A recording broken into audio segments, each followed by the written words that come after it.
Assalamualaikum warahmatullahi wabarakatuh. Perkenalkan, nama saya Hadiatul Fauzia dengan NIM 25096488054 yang dibimbing oleh Bapak Fikri Farihin, MPDI.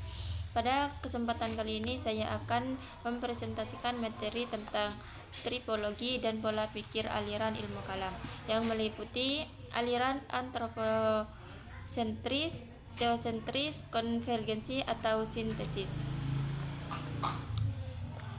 Ilmu kalam merupakan salah satu cabang keilmuan dalam Islam yang membahas persoalan akidah secara rasional dan argumentatif. Kehadiran ilmu kalam tidak terlepas dari dinamika pemikiran umat Islam dalam menjawab persoalan keimanan, hubungan manusia dengan Tuhan, serta tantangan pemikiran di luar Islam. Karena itu, dalam perkembangannya muncul berbagai pola pikir yang berbeda sesuai fokus dan orientasi masing-masing. Yang pertama, aliran antroposentris.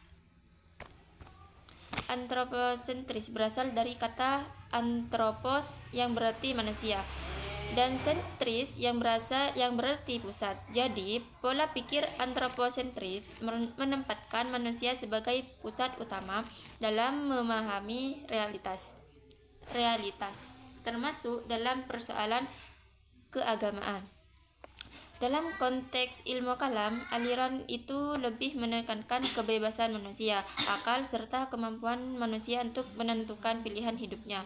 Manusia dipandang memiliki peran aktif dan tanggung jawab penuh atas tindakan yang dilakukan.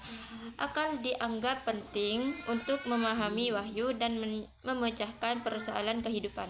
Contohnya seperti halnya kayak pemikiran yang dekat dengan pola ini dapat dilihat pada kelompok Mu'tazilah yang sangat mengedepankan rasionalitas.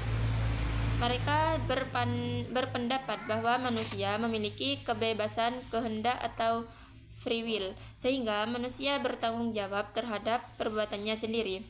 Kelebihan pola pikir ini adalah mampu mendorong sikap kritis, rasional, dan progresif. Namun kelemahannya, jika terlalu berlebihan, bisa menjadikan akal seolah lebih dominan dibanding wahyu. Yang kedua, aliran teosentris. Teosentris berasal dari kata theos yang berarti Tuhan.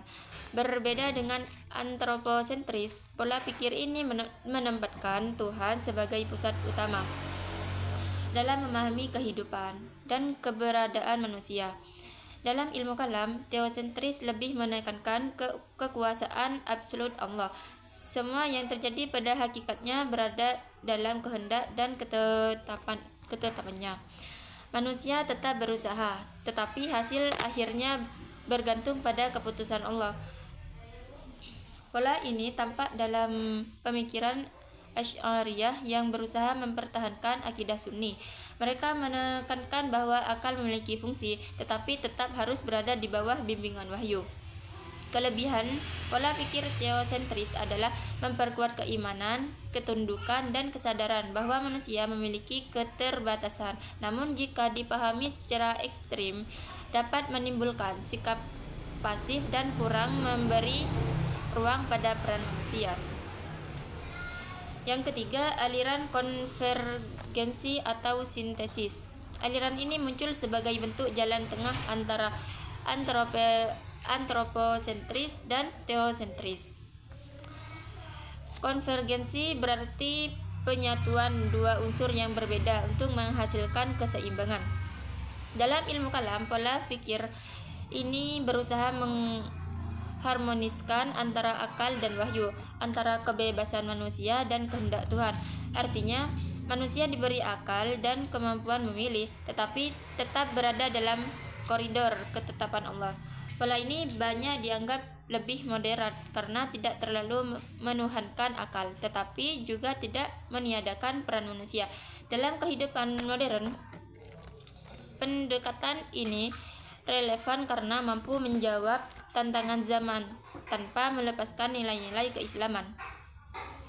Kelebihan aliran ini adalah lebih adaptasi dan tidak ekstrim. Oleh karena itu, banyak pemikiran Islam kontemporer menggunakan pendekatan sintesis dalam merespon isu sosial, sains, dan perkembangan teknologi. Yang keempat, aliran nihilisme. Nihilisme merupakan pandangan yang cenderung menolak adanya makna objektif, nilai absolut, dan bahkan kadang mempertanyakan kebenaran itu sendiri. Dalam konteks umum, nihilisme memandang bahwa hidup tidak memiliki tujuan yang pasti dan tidak ada kebenaran yang mutlak. Jika pola ini masuk dalam ranah keagamaan, maka dalam mengarah pada skeptisisme, bahkan penolakan terhadap nilai-nilai akidah. Berbeda dengan tiga pola sebelumnya yang masih berusaha menjelaskan hubungan manusia, Tuhan, dan realitas yang cenderung meruntuhkan dasar-dasar keyakinan. Dalam dampak negatif dari pola pikir ini adalah munculnya krisis makna, kehilangan arah hidup, serta lemahnya komitmen moral dan spiritual. Karena itu, dalam perspektif Islam, nihilisme dipandang bertentangan dengan konsep tauhid dan tujuan penciptaan manusia. Jadi kesimpulannya, tripologi dan pola pikir dalam ilmu kalam menunjukkan bahwa pemikiran Islam berkembang secara dinamis. Aliran antroposentris berfokus pada manusia dan akal. Teosentris berpusat pada Tuhan dan wahyu. Konvergensi atau sintesis mencoba menyeimbangkan keduanya, sedangkan nihilisme cenderung menolak makna dan nilai absolut. Dari keempat pola tersebut dapat dipahami bahwa ilmu kalam tidak hanya membahas akidah secara tekstual, tetapi juga memberikan ruang bagi dialog antara iman, akal, dan realitas kehidupan. Mungkin itu saja yang dapat saya sampaikan mengenai tripologi dan pola pikir aliran ilmu kalam. Semoga materi ini bisa membantu kita memahami bagaimana perbedaan pola pikir dalam ilmu kalam berkembang dan memengaruhi cara pandang terhadap hubungan manusia, Tuhan, dan kehidupan. Sekian pemaparan dari saya. Mohon maaf apabila ada kekurangan. Wassalamualaikum warahmatullahi wabarakatuh.